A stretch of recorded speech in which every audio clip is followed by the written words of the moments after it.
Anxiety is not something new, but it seems to be increasing dramatically in our modern times. The constant stimulation of social media, economic uncertainty, and the relentless pace of modern life have left many of us trapped in cycles of worry and fear. We live in a world that demands constant performance and connection, yet paradoxically leaves us feeling overwhelmed and disconnected from our inner peace. While technology has benefits, it often amplifies our anxious thoughts rather than calming them. These factors have contributed to a growing epidemic of anxiety in many people, and dealing with these feelings can be overwhelming if we don't have the right tools. There are ancient methods we can learn to transform anxiety from an enemy into a teacher, and we'll explore them now through the profound wisdom of Buddhist teachings. Before we begin, let's understand the nature of anxiety. Before diving into Buddhist wisdom, it's important to acknowledge that if you're experiencing anxiety, you're not alone, and you're not broken. Anxiety is a natural response of the mind trying to protect us, but often it becomes overactive and creates more suffering than protection. It's also crucial to understand that while these practices are powerful, severe anxiety may require professional support. Buddhist wisdom complements, but doesn't replace medical or therapeutic care when needed. Learning to work with anxiety rather than against it is essential. The goal isn't to eliminate all worry, that's neither possible nor necessary, but to develop a different relationship with anxious thoughts and feelings. The person you spend 100% of your time with is yourself, including your anxious mind. If you're constantly fighting against your own thoughts and feelings, you create a war within yourself that nobody can win. Being at war with your own mind not only increases suffering, but also depletes the energy you need to live fully and respond wisely to life's challenges. Remember, it's not about never feeling anxious again, but about finding the middle way, a balanced relationship with all aspects of your experience, including difficult emotions. Learn to work with your anxiety compassionately while building resilience and inner peace.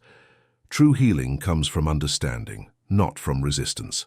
Anxiety and Buddhism. Discovering the connection. All of us at some point in our lives have experienced that uncomfortable sensation of anxiety. It might manifest as racing thoughts about the future, physical tension in our bodies, or that gnawing feeling that something terrible is about to happen. Anxiety seems to impose a heaviness that affects our entire being, mind, body, and spirit. However, while it's a common human experience, the way each person relates to anxiety varies enormously. There are those who allow this sensation to overwhelm them, becoming prisoners of their own worried thoughts and creating cycles of fear that seem impossible to break. If we notice this pattern in ourselves, we must be mindful and face it without blaming external circumstances for our internal suffering. It's tempting to blame the world for our anxiety because it seems to excuse us from looking inward and working on our own mental habits. But this mentality is a trap that perpetuates our suffering. The Buddha taught that we are the architects of our own experience. Our thoughts, reactions, and mental habits create our karma, and it depends on us to cultivate mental states that lead us toward freedom from suffering. Others, however, channel their anxiety into creative expression, spiritual practice, or compassionate action, while some see anxiety as a signal to deepen their spiritual work, seeking ways to transform suffering into wisdom. It's precisely in this last approach where we'll focus our efforts. In Buddhism, anxiety is understood as a form of dukkha, suffering, that arises from attachment, aversion, and ignorance, the three root causes of all suffering. But it's also seen as an opportunity to practice vipassana, clear seeing, and develop karuna, compassion, toward ourselves and all beings who struggle with fear. We'll explore the Buddhist approach to anxiety, drawing on the teachings of the Buddha and great masters like Thich Nhat Hanh, Pema Chödrön, and the Dalai Lama, learning how to apply these wisdom teachings to our daily experience of anxiety. Our exploration of Buddhism doesn't promise a magical cure for anxiety. No philosophy can do that, but it will equip us with tools to understand it better and navigate it with wisdom and these wisdom teachings to our daily experience of anxiety. Our exploration of Buddhism doesn't promise a magical cure for anxiety. No philosophy can do that, but it will equip us with tools to understand it better and navigate it with wisdom and compassion. If this message resonates with you, and you're seeking more moments of peace and insight, don't forget to like the video and subscribe for daily reflections rooted in ancient wisdom and modern clarity. What is anxiety from a Buddhist perspective? Anxiety is a complex experience that's difficult to capture in words. It's not simply worry about specific things, it's a pervasive sense of unease, a feeling that something is fundamentally wrong or dangerous, even when we can't identify what that might be. From a Buddhist perspective, anxiety often arises from our fundamental misunderstanding of the nature of reality. We suffer because we try to find security in an inherently insecure world, permanence in an impermanent reality, and solid ground in a groundless existence. Anxiety can appear suddenly, making us feel like we're drowning in an ocean of what-ifs and worst-case scenarios. It infiltrates our peace of mind, making us feel unsafe even in objectively safe situations. It's a state of mental agitation, a painful restlessness that creates suffering not just in the present moment, but projects suffering into imagined futures that may never come to pass. From the Buddhist view, anxiety is often fueled by the monkey mind, the restless, chattering aspect of consciousness that jumps from worry to worry, never finding satisfaction or peace. This experience isn't unique to anyone. Each of us, regardless of age, background, or circumstances, has experienced anxiety at some point in our lives. We're united by this shared experience of mental suffering, creating a thread of compassion that connects us as fellow travelers on the path of human existence. How the Buddha understood anxiety. Prince Siddhartha, who would become the Buddha, experienced profound anxiety before his awakening. Despite living surrounded by luxury and protection in the palace, he was tormented by existential anxiety about aging, sickness, death, and the fundamental uncertainty of existence.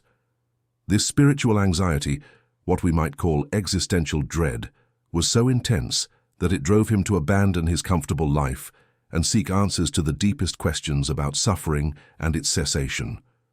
During his 6 years of spiritual seeking, he experienced periods of intense mental anguish, doubt, and fear. He faced the anxiety of uncertainty, not knowing if his quest would lead anywhere or if he was wasting his life chasing impossible answers. Under the Bodhi tree on the night of his enlightenment, the Buddha faced his ultimate test with anxiety and fear. The historical accounts describe Mara, representing doubt, fear, and temptation, attacking him with every form of mental torment possible. But, instead of fighting against these mental states or trying to escape them, the Buddha remained present with them. He observed them with mindful awareness, recognizing them as temporary mental formations without solid reality. In that moment of complete acceptance and clear seeing, he realized the Four Noble Truths, the fundamental teaching about the nature of suffering and the path to its cessation. His understanding of anxiety became the foundation for helping countless beings find freedom from mental suffering. What you can do to transform anxiety into awakening. Cultivate mindfulness, sati. Before attempting any transformation, develop a practice of mindfulness that allows you to observe your anxious thoughts and physical sensations without being swept away by them. When you feel anxiety arising, instead of running from it or fighting it, sit with it mindfully. Observe it like you would watch clouds passing through the sky, temporary, changing without solid existence. Ask yourself, who is the one feeling anxious? Where exactly does this anxiety reside in your body? What thoughts are fueling it? By investigating with gentle curiosity rather than judgment, you begin to see the constructed nature of anxious experience. Practice the RAIN technique. Recognize what's happening in your mind and body. Allow the experience to be there without resistance. Investigate with kindness what you're experiencing. Natural awareness. Let go and rest in open awareness. Discover peace in contemplative practices. Create a list of anxiety-soothing activities you can engage in mindfully. Breathing meditation, anapanasati. Walking meditation in nature. Loving kindness meditation, metta. Body scan meditation, chanting or mantra recitation, mindful journaling, gentle yoga or tai chi, dharma study and reflection. Create a refuge space. Choose practices that resonate most with you, that feel accessible, or that you sense might bring some relief to your anxious mind. Gather what you need: meditation cushion, calming music, essential oils, inspiring books, or whatever creates a sense of sanctuary. Find time in your daily routine to dedicate to these practices. At first, it's normal not to experience immediate relief. Anxiety has momentum and takes time to settle, but persist with patience and kindness toward yourself. If one practice doesn't help, don't get discouraged. Simply try another approach that might better suit your particular type of anxiety or temperament. Cultivate an environment of safety. Make sure to choose times when you can be relatively calm without major stressors pressing on you, and when you can create some space around your practice. If practicing at home, create a small area that feels safe and peaceful. Light incense, display images that inspire calm, and perhaps prepare herbal tea mindfully. If practicing outside your home, choose environments that naturally promote peace: gardens, quiet parks, meditation centers, or any place where you can connect with a sense of larger perspective beyond your worried thoughts. The time you dedicate to working with anxiety is sacred. Don't feel guilty about prioritizing your mental health. As the Buddha taught, training the mind is the most important work we can undertake. Thich Nhat Hanh's teaching on anxiety. Vietnamese Zen master Thich Nhat Hanh, who experienced tremendous anxiety during the Vietnam War and throughout his exile, developed profound practices for working with fearful states of mind. During bombing raids in Vietnam, when natural anxiety and terror arose, Thich Nhat Hanh would practice conscious breathing and walking meditation. Instead of being overwhelmed by fear, he would breathe with the fear, accepting it as a natural response while maintaining his center. He taught that anxiety often comes from our minds being caught in the future or past, worried about what might happen or regretful about what has happened. His practice of returning to the present moment became a refuge from anxious time traveling. One of his famous teachings is, "Breathing in, I know I am breathing in. Breathing out, I know I am breathing out." This simple practice anchors the anxious mind in the reality of the present moment, where peace is always available. He would often say, "The present moment is the only time over which we have dominion." When we're fully present, anxiety, which lives in imagined futures, naturally begins to dissolve.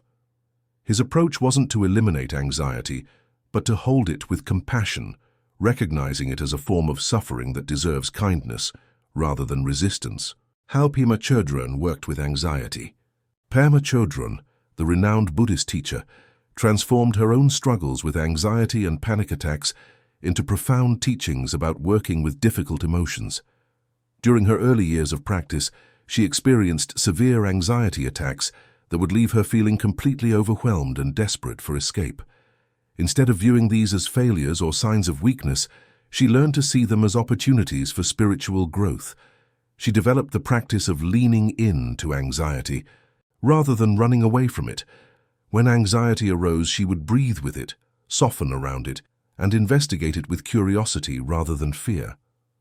One particularly powerful teaching came from a panic attack she experienced during a teaching retreat.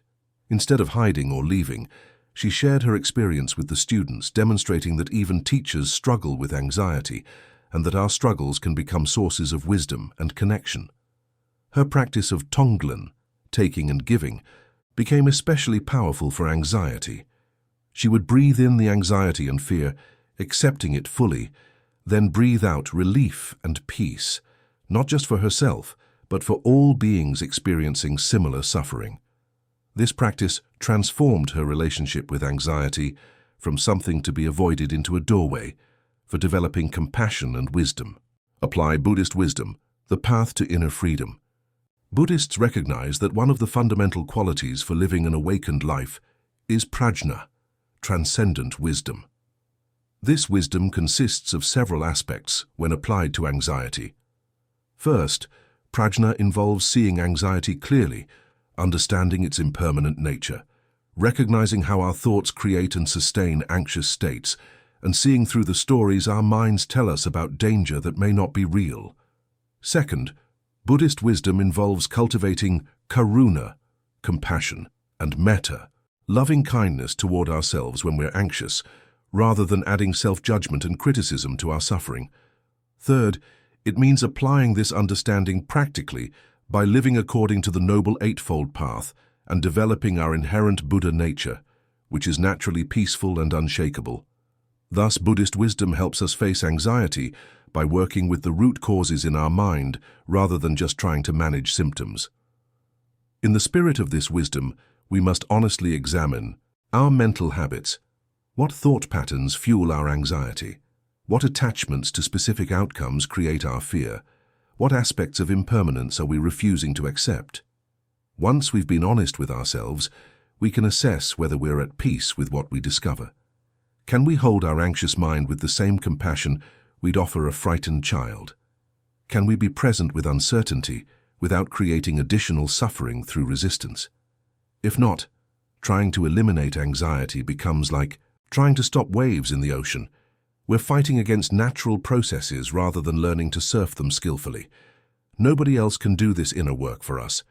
We must look within and find our own answers through patient, consistent practice. The practice of self-compassion with anxiety. It's crucial how we speak to ourselves when anxiety arises. If we can't be compassionate with ourselves during anxious moments, if we constantly criticize ourselves for feeling afraid or worried, we create additional layers of suffering on top of the original anxiety. We won't be good companions to ourselves during difficult times, and we'll likely flood ourselves with shame, self-judgment, and harsh criticism, mental states that the Buddha identified as obstacles to freedom and peace.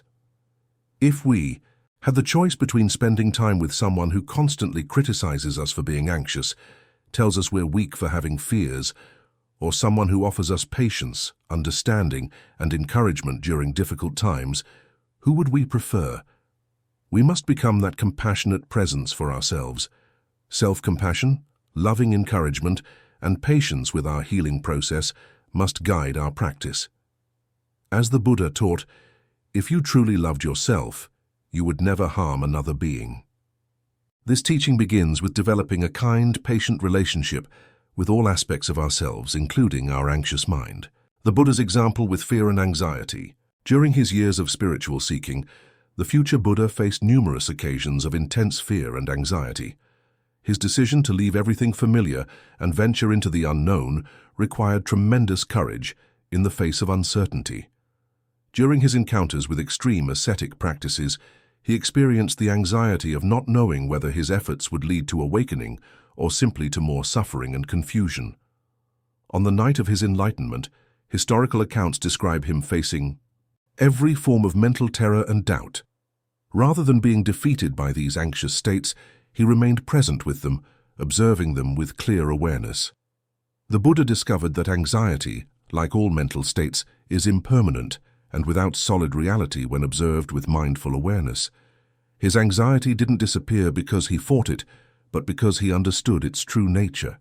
This understanding became the foundation of his teaching that all suffering, including anxiety, arises from our relationship to experience rather than from experience itself. His approach wasn't to become someone who never experiences anxiety, but to become someone who can be present with any mental state without being overwhelmed by it. Transforming anxiety into wisdom. The key insight is how we cultivate our relationship with our own anxious mind. If we can't be patient and compassionate with ourselves when anxiety arises, if we constantly judge ourselves for having natural human responses to uncertainty and threat, we won't be able to access our inner wisdom and peace. We won't be skillful companions to ourselves during challenging times, and we'll likely experience mental states that amplify our suffering and distance us from our natural equanimity. We must become our own best spiritual friend, patient, compassionate, wise, and encouraging. Self-compassion, loving presence, and sincere commitment to understanding must guide our practice. Ultimately, we become our own greatest ally on the path to freedom, and anxiety transforms from an enemy into a teacher, showing us where we're still attached, where we're resisting impermanence, and where we can develop greater wisdom and compassion. As the Buddha taught in the Dhammapada, all conditioned, Things are impermanent. Work out your salvation with diligence. This includes the impermanent nature of anxiety itself. When we truly understand this, we can hold even our most difficult mental states with wisdom and grace.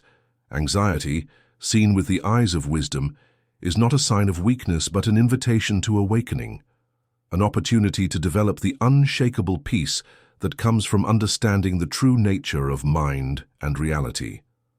When we stop fighting our anxiety and start practicing with it, we discover that what we thought was our greatest obstacle may actually be our most profound teacher, guiding us toward the freedom and peace that is our birthright as conscious beings.